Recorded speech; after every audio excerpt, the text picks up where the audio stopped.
We are now installing a XenServer version 6.5.0. The installer is already prepared on a bootable USB key and is inserted on the server.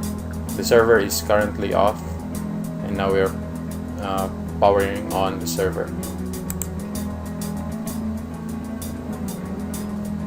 It will then boot the USB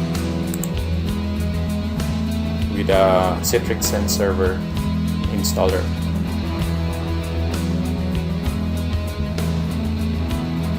You would see the BIOS performing the boot.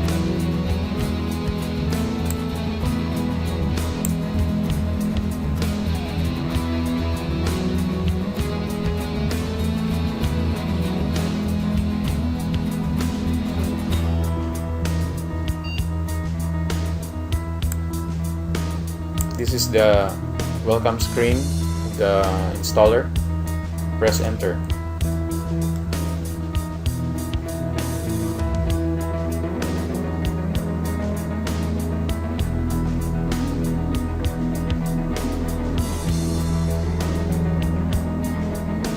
Okay, welcome to XenServer, and the first choice is the keyboard. We'll just press OK using a US keyboard. Now the second is the option to install or upgrade and load a device driver.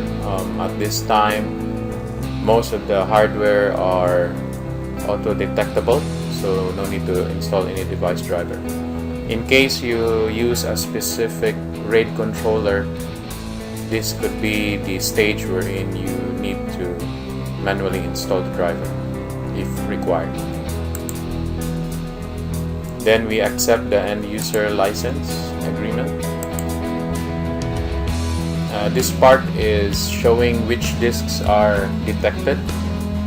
In this server, I have installed a 480 gigabyte solid state drive. The second one is my bootable Sony USB, which is for the XenCenter. You could use CD-ROM and bootable disk. And the next choice here would be the thin provisioning. We normally use this for tests, so it will save the space.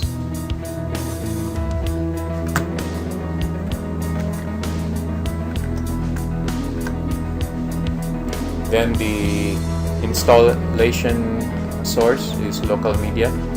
It's in the USB.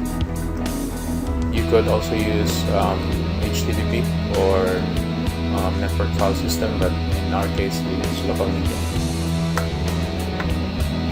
The supplemental packs can be installed later on after we have the XenServer running.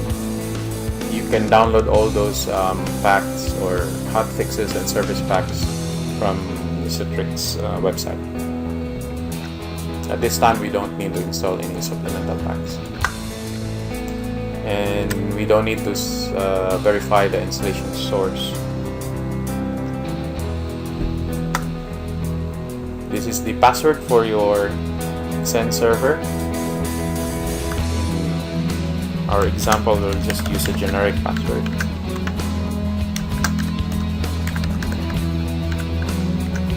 You could change the password later on when you use the console.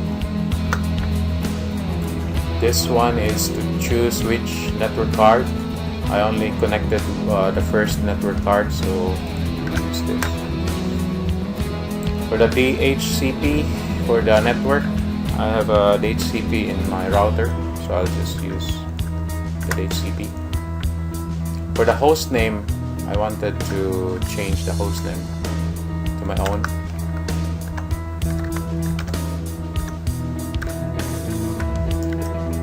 For the DNS, I'll also use the DHCP, which is practically my router. For the location, we are in US, Chicago, which is -6. And And the network time protocol, I'll use using the NTP server. Not configured in the DHCP. I will type it directly. The one in the US is pool.ntp.org.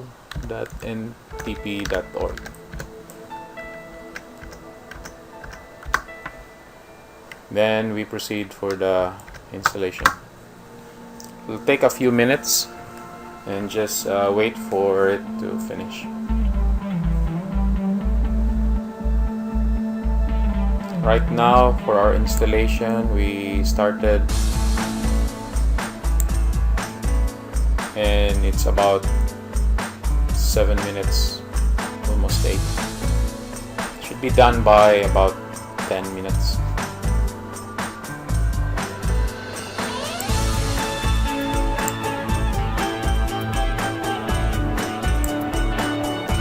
Past 8 minutes and it's halfway.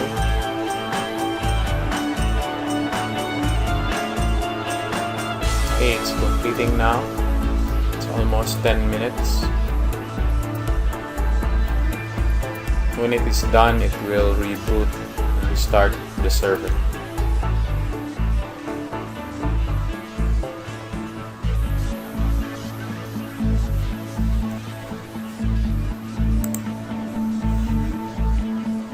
Should be restarting.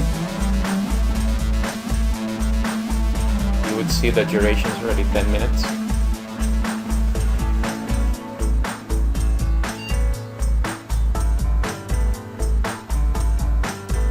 It's now booting. Loading it's Linux based using BC Box Linux.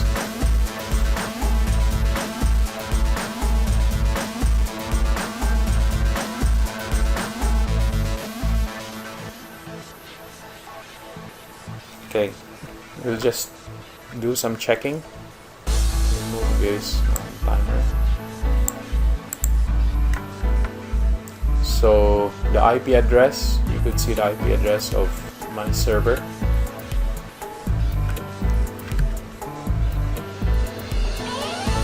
The host name. There are no virtual machines this time, it's empty. The disks and storage. The local storage is 400 plus SSD. Removable storage, that should be the 4 gig USB installer. For the hardware, you would see I'm using Dual Xeon Quad-Cores, so that's why I should have, with the hyper-threading, I have 16 cores. My memory is 16 gig, and it's just an IDE interface. Unfortunately, the onboard RAID controller is not supported by XenServer, so I have to disable it.